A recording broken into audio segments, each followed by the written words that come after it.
सुप्रभात छात्रों, मैं ऐसे मिशन कनिष्ठ महाविद्यालय की अध्यापिका श्रीमती भामरे मैम। छात्रों, अपने पिछले वीडियो में हमने पेड़ होने का अर्थ यह कविता समाप्त की। साथ ही में उसका स्वाध्याय भी मैंने आपको भेजा। आशा करती हूँ कि वह स्वाध्याय जो कृतियाँ मैंने आपको भेजी उनके जवाब आपने ढूंढ ही लिए होंगे। आज इस वीडियो में हम एक नई कविता की ओर चलते हैं जिसका नाम है चुनिंदा शेर।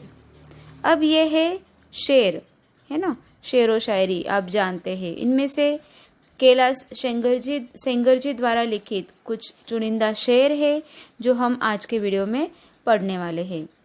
परंतु शेर पढ़ने से पहले हम कैलाश सेंगर जी जो है उनका जीवन परिचय लेने वाले हैं, क्योंकि अर्थात ही मैंने आपको पहले भी बताया है कि जैसे कि कवि का जीवन परिचय जो है उससे उसने जो रचना लिखी है, जो गद्य पद्य लिखा हुआ होता है ना, में आसानी हो जाती है। तो चलिए, आपके पास पाठ्य पुस्तक होगा ही, तो पन्ना क्रमांक 47 पर चलते हैं। चुनिंदा शेर स्क्रीन पर आप देख ही सकते हैं। कैलाश सेंगर जी का जन्म 16 फरवरी 1954 को महाराष्ट्र के नागपुर में हुआ। तो कैलाश सेंगर जी का जन्म जो है वह महाराष्ट्र के नागपुर में हुआ है। सहज सरल हिंदुस्तानी भाषा में लिखी आपकी रचनाएं सामान्य आदमी की जिंदगी में घुली वेदना, प्रश्न, भावना और उसकी धड़कन को व्यक्त करती है। अर्थात ही जो भी रचनाएं उन्होंने लिखी है वह सामान्य आदमी जो है उसके जिंदगी के चढ़ाव उतार, है ना, जिंदगी की समस्याएं, वेदना, उसकी भावनाएं, उन्हीं से संबंधित वह रचनाएं है ना, यही भाव उन रचनाओं में से व्यक्त होते हैं। और इनकी भाषा जो है वह सहज सरल हिंदुस्तानी भाषा है। काव्य में किए जाने वाले मौलिक प्रयोगों और कथ्य के तीखेपन के कारण कैलाश सेंगर आज के गजलकारों में महत्वपूर्ण और लोकप्रिय नाम है। अर्थात ही कि काव्य में जो उन्होंने मौलिक प्रयोग किए हैं और कथ्य के तीखेपन के कारण, कथ्य अर्थात जो भी उन्होंने अपने काव्यों में बताया है वह सत्य है।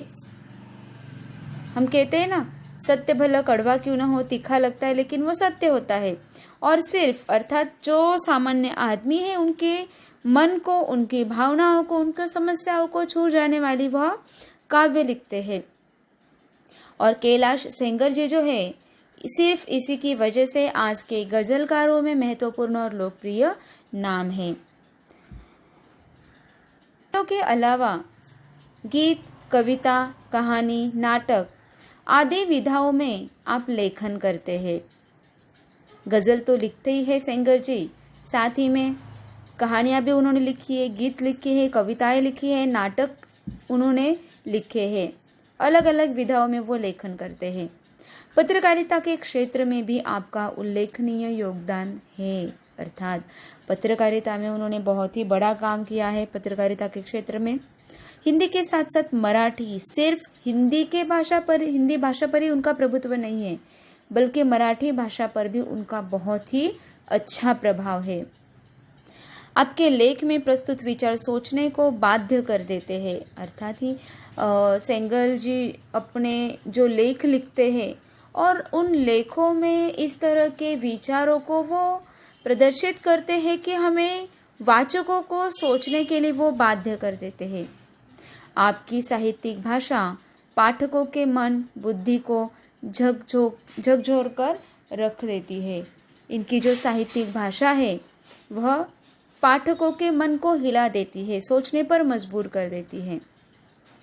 अब कैलाश सेंगर जी का हमने यहाँ परिचय लिया, उनकी प्रमुख कृतियों की ओर चलते हैं।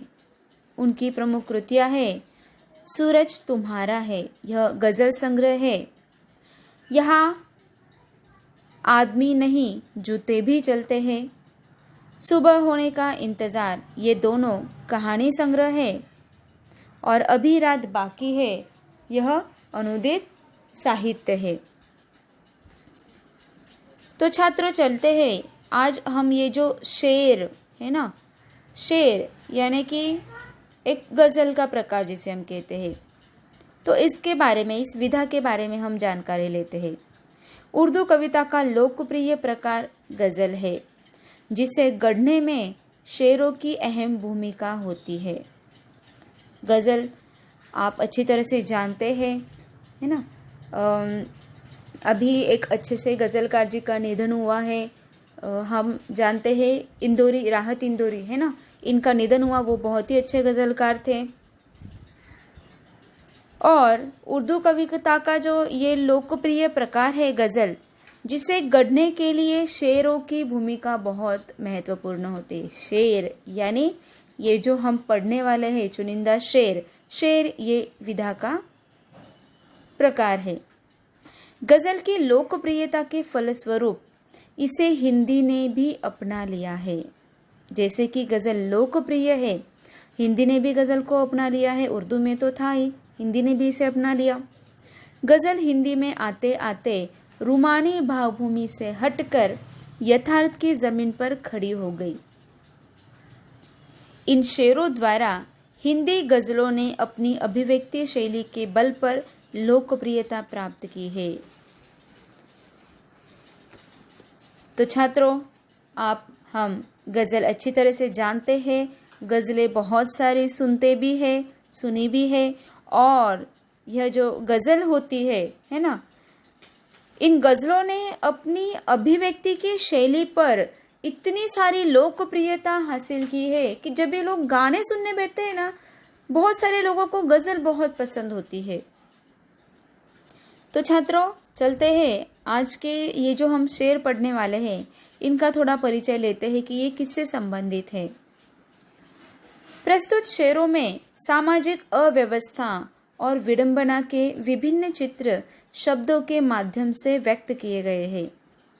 अर्थात ही समाज में जो अव्यवस्था व्याप्त है ना, उसका चित्र इस गज़ल के माध्यम से, इस शेर के माध्यम से व्यक्त किए गए हैं। इस सामाजिक अव्यवस्था में आम आदमी की अनसुनी कर्राएं, अर्थात ही आम आदमी कर्राता रहता है। अर्थात क्या, आम आदमी ही इसमें पीसा जाता है। इस सामाजिक अव्यवस्था में अमीर अमीर ही होता जा रहा है और गरीब गरीब ही होता जा रहा है। ये भी तो एक तरह की अव्यवस्था है। और उस आम आदमी की जो कर्राएं है, कोई नहीं सुनता है, अनसुना कर देता है सुनते हुए भी।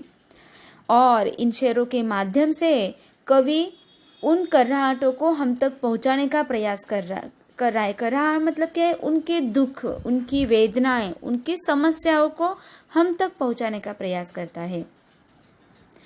विवशताओं के कारण आम आदमी अपनी पीड़ा अभिव्यक्त करने में स्वयं को असमर्थ पाता है। अर्थात ही विवश हो जाता है बेचारा। विवशता भले कैसे भी हो, पैसों की विवशता हो या कोई भी हो, वह अपनी पीड़ा लोगों तक व्यक्त नहीं कर सकता। स्वयं को वो असमर्थ पाता है उस पीड़ा को व्यक्त करने में। ये शेर उन्हीं विवशताओं को व्यक्त करने का माध्यम बन जाते हैं। और ये जो शेर है कि आम आदमी की विवशता क्या है, उन विवशताओं को इन शेरों के माध्यम से व्यक्त किया गया है। मनुष्य की इस विवशता को और उसे समाप्त करने के प्रयासों को कवि ने वाणी प्रदान की है। इस विवशता को समाप्त करना जरूरी है।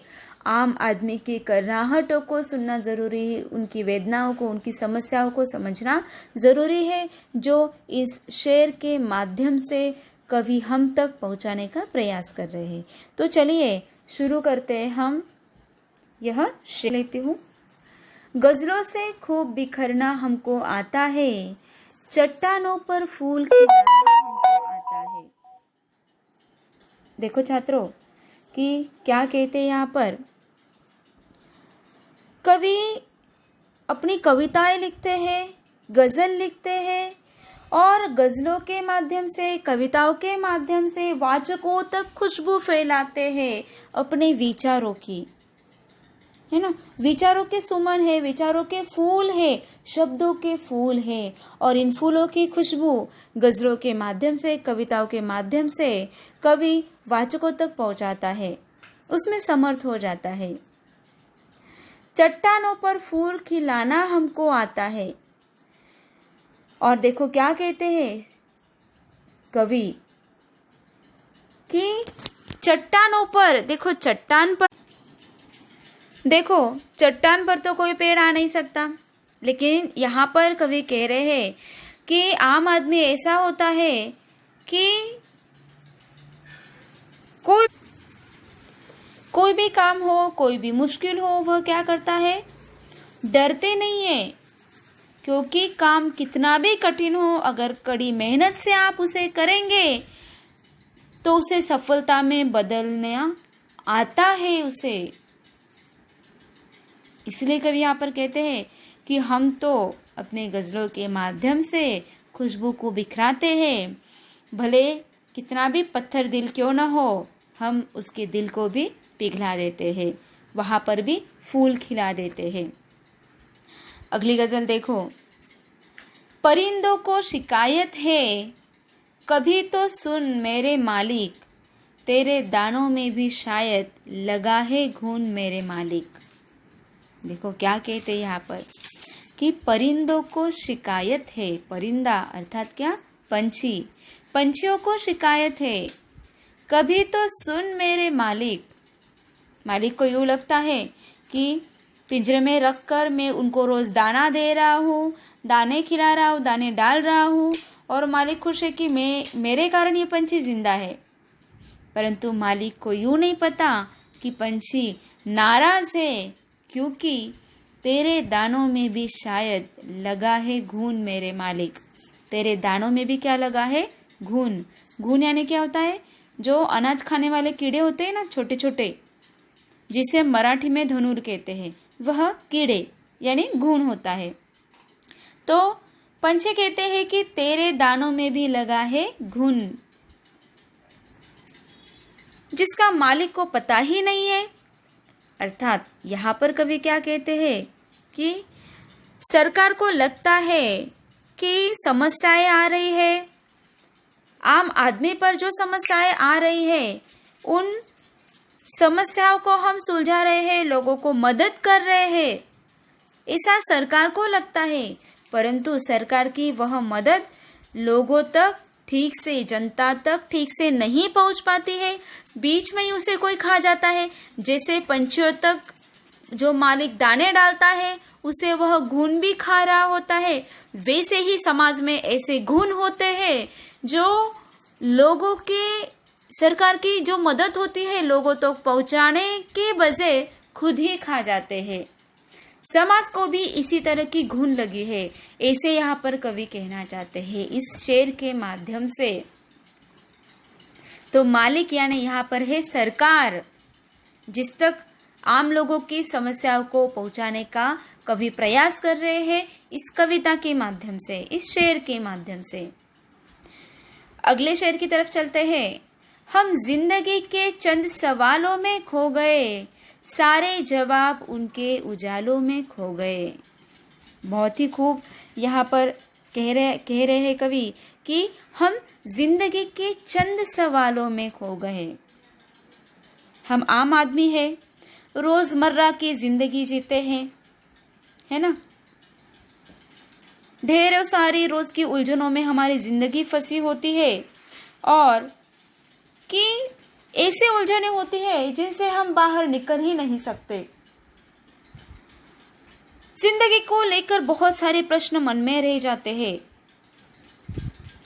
जिस प्रकार जो उजाला होता है अंधेरे को निगल जाता है, उसी प्रकार गरीबों के छोटे छोटे सपने होते हैं जो सामाजिक भेदभाव का शिकार हो जाते हैं।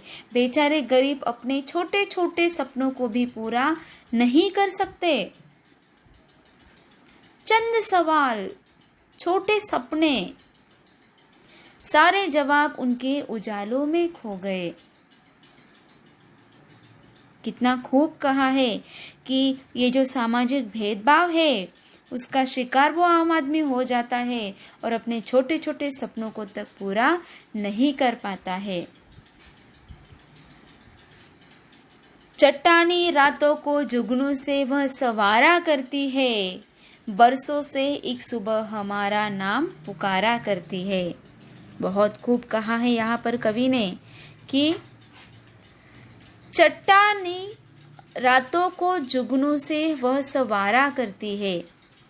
चट्टानी रात अर्थात क्या, तूफानी रात, कठिनाइयों से भरे समय, कठिनाइयों से भरी रातें, उसमें भी क्या होता है, बहुत सारा अंधेरा है, गहरा अंधेरा है, कहीं पर भी उजाला नहीं दिखाई देता, तो वहां पर महज जुगनू की चमक दिखाई देती है, मानो वो आशा की एक किरण होती है। जो जुगनू की एक चमक भी क्या बन जाती है, आशा की किरण बन जाती है। बरसों से एक सुबह हमारा नाम पुकारा करती है। अर्थात क्या कि निराशा और कठिन जिंदगी है ना, इसके अंधेरे से एक नई सुबह की रोशनी की आशा खिलती रहती है। बरसों तक आम आदमी इस तरह का जीवन जीता है और उसके मन में ये आशा रहती है कि कहीं ना कहीं ऐसी सुबह आएगी, ऐसी रोशनी आएगी, है ना। आशा की वह जो किरण उसके मन में जगमगाती रहती है, मानो वो उसके जीवन को जगमगा देगी। यह आस उसके मन में रहती है, उसी पर वह जिंदा रहता है। छात्रों, आज के 4 शेर हमने पढ़े, कवि का परिचय लिया और पाठ परिचय भी हमने लिया, जिसमें आपने देखा कि किस तरह से कैलाश सेंगर जी जो है आम आदमी की समस्याओं को, वेदनाओं को, दुख को हम तक पहुंचाने का प्रयास कर रहे हैं। अगले शेर हम अगले वीडियो में पढ़ेंगे। तब तक के लिए अलविदा छात्रों।